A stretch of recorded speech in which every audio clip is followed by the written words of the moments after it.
and welcome to the NatureCity Podcast. I'm your host, Carl Pradelli, and I'm also the co-founder and CEO of NatureCity. Over 20 years ago, my wife Beth and I started NatureCity together, and it's been our honor to serve about 500,000 customers in the U.S. since that time by giving them the best supplements we can make. Today's episode, we're going to talk about vitamin K2 and vitamin D3 and why they're better together. Growing up, we had R2-D2. As adults, we need K2 and D3 to be our focus because they're very important vitamins that are hard to get without supplementation, get enough of without supplementation. So there's three things, just to kick it off, that K2 and vitamin D have in common. One, they're both fat-soluble vitamins. So we want to take them after meals when our body's in digestion mode and can, help absorb the vitamins most optimally. Two, as mentioned, they're hard enough to get from diet alone. K2, in particular, is really difficult with the foods we eat here, and we'll cover that a little more in a moment. And as you may know, our main source of vitamin D comes from exposure to sunlight. And even here in South Florida, where we're lucky to have a lot of sunlight, it's still difficult to maintain vitamin D levels where we want them to be. And third, each one of these vitamins is very powerful on its own, but new research, emerging research over the last 10, 15 years is showing they really work together in the body in a couple of key ways, which is why we want to make sure our body has both of them available at all times. Now, this doesn't mean they need to be in the same supplement necessarily. So there's no magic about having, vitamin K2 and vitamin D3 in the same product, but often it's most convenient, right? Especially, again, since they're fat soluble and you want to take them after meals, it makes sense to have them in the same product, which is why last year we came out with our True K2 D3 supplement, which has proven to be a very popular item. So one of the questions we get before we get into some of the examples of how these two vitamins work together is, well, how much vitamin D should I be taking?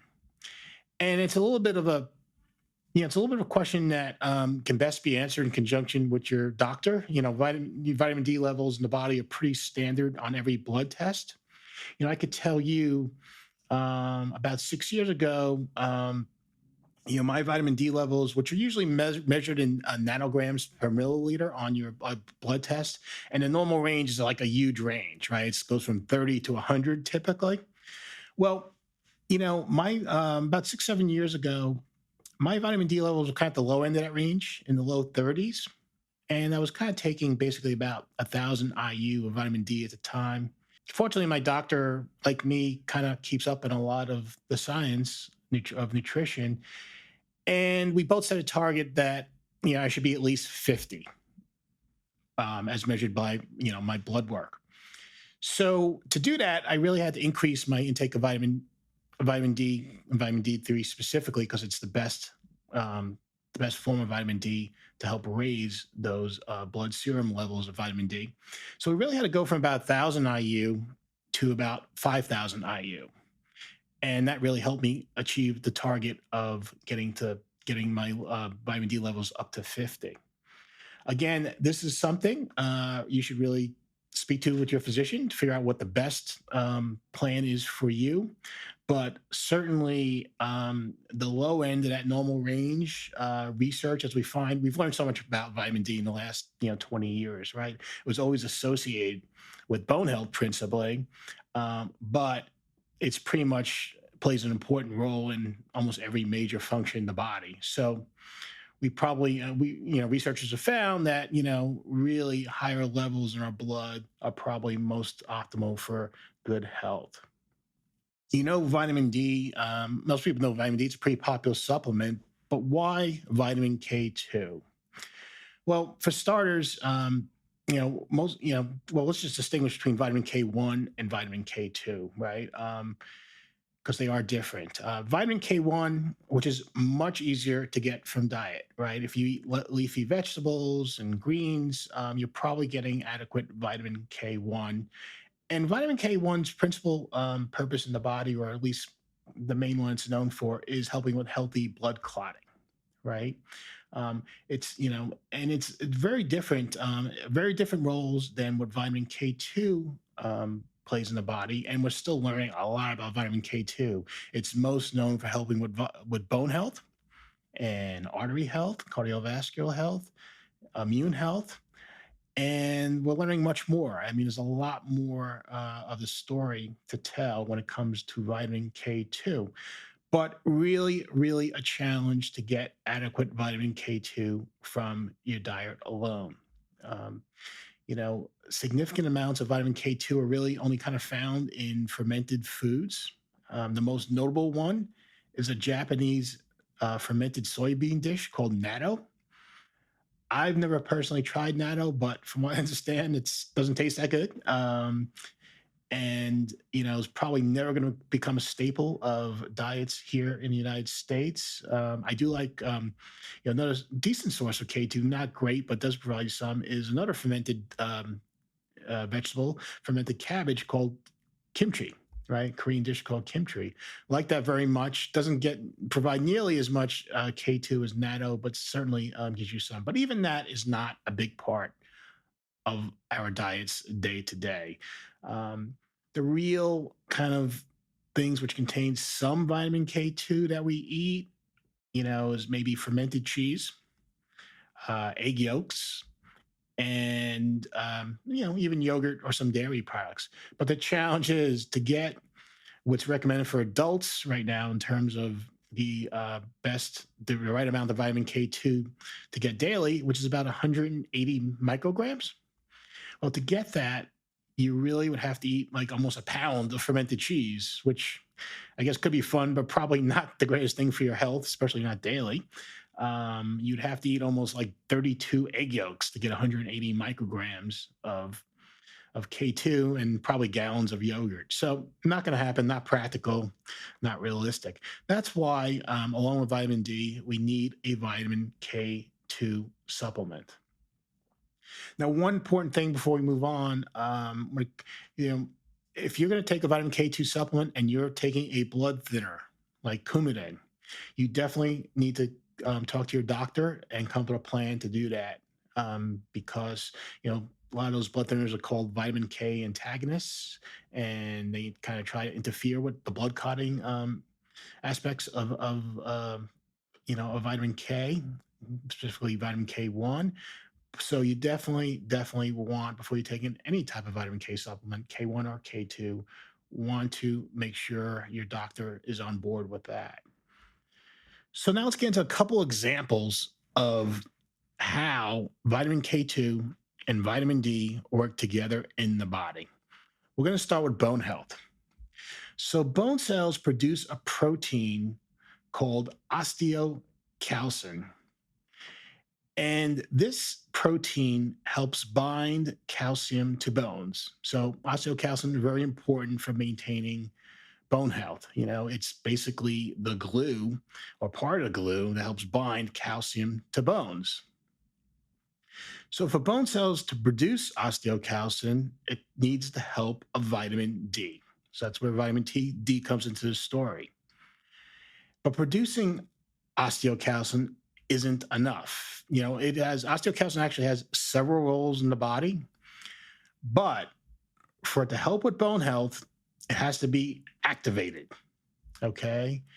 Technically, has to go through a chemical process called carboxylation, but it's not really, let's not get caught up in that. The main takeaway is osteocalcin is dependent on vitamin K2 to get in the active state. And when vitamin K2 activates, this osteocalcin protein, it's like turning on your body's bone building light switch, right? If adequate vitamin D isn't available, that switch stays in the off position, and essentially the bone building osteocalcin remains asleep, right? It can't really do its job in helping bind calcium to bone, and as a result, of course, your bone health can suffer. So for bone health, you need vitamin D to produce osteocalcin and vitamin K2 to activate it. And this is, just one great example how vitamin D and vitamin K2 work together in the body. So you may be thinking, okay, well, this sounds great in theory, but has the research shown that, adding K2 to vitamin D can really produce a better result? Well, recently there was a study published that actually addressed this question. It basically analyzed all the research available to date. It was published in a journal called Food and Function in 2020. And they concluded that the vitamin D, vitamin K2 combination was better for promoting bone density than vitamin D alone. Okay. So again, it's great that we also have some validation on the published research front that taking these two better is superior when it comes to bone health. So a second example on how vitamin K2 and vitamin D work together is with respect to cardiovascular and artery health, right? As you may know, one key to heart and cardiovascular health is to minimize calcium buildup in arteries and blood vessels. When here, vitamin D and K2 play an important role. Almost sort of similar to how it works in bone health, same principles. So vitamin D helps create a protein. In this case, it's called matrix GLA protein, MGP for short, and it helps ensure calcium isn't deposited in arteries and soft tissues. Now, this MGP is one of the most potent inhibitors of vascular calcification in the body that we know about. That's naturally what it's there to do. So, like in bone health, vitamin K2 is needed also. And like in bone health, it's needed to activate this MGP protein so it can spring into action and help inhibit calcium, help stop calcium from being deposited where we don't want it, which is in arteries and blood vessels, and instead direct it to where we do need it, which is in your bones. So again, great theory, but what has the research said? There's plenty of research showing, and this is actually true for bone health and for cardiovascular health. There's plenty of research showing that both vitamin K2 and vitamin D on their own work well for health, for bone health and cardiovascular health. When it comes to the heart health aspects we're talking about, not as much yet research available showing combining K2 and D3. There was really one good study from 2013 that compared the combination of vitamin D and vitamin K2 to vitamin D on its own. And it showed that over 9 months, this combination provides superior protection for protecting blood vessels and arteries from calcification, which again is what we want. So with the help of both vitamin D and K2, calcium ends up where it belongs, in bones and not arteries. And this isn't the end of the story. There's many other areas where researchers are looking at how K2 and vitamin D may work together in the body and help promote good health. Immune health is another area which is getting a lot of research focus. And I imagine over the next 10, 20 years, we're going to learn a lot more about how these two great vitamins work together. As mentioned, we created a supplement with both vitamin K2 and vitamin D3. It's called True K2 D3. And one of the features of this supplement is it's completely vegan. It's, if you're familiar with vitamin D3, you'll know in most supplements, it's made from the vitamin D3 is derived from the oil of sheep's wool called lanolin.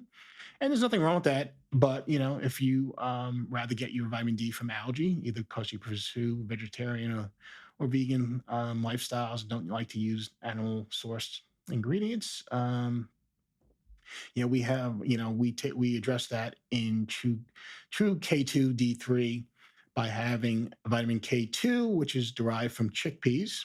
I know some people don't like to use soy ingredients, so our vitamin K2 is soy-free. It's made from chickpeas. And then our vitamin D3 is from algae, not from the oil of sheep's wool. So it's a completely vegan and vegetarian friendly product, as well as being a very potent. Each capsule, we recommend 2 capsules of True K2D3 daily. Each capsule gives you 90 micrograms of vitamin K2. So if you take 2, you get to that 180 microgram target that we discussed earlier. And each capsule has about 2,500 IU of vitamin D3. So again, if you take 2, you'll get 5,000 IU of vitamin D3 daily from this supplement. Now, I just remembered something. As you may know, the FDA is phasing out, or really has phased out, the use of IU or international units for vitamins. So whereas we used to talk about 1,000 IU, it's really now quoted for vitamin D, it's really micrograms. So 1,000 IUs is equal to 25 micrograms. So if you're more familiar with that, taking your 2 servings of True K2 D3, taking 2 capsules a day will give you 125 micrograms, which is equivalent to the old 5,000 IU daily. So that's it for this week's episode. Hopefully it was helpful. You can subscribe if you like to our YouTube channel to see future episodes. You can also listen to our podcast on your favorite streaming services. We're on Apple Podcasts, Spotify, Google Podcasts, and many others. So thank you again for listening. This is Carl Pradelli, and I will see you next week.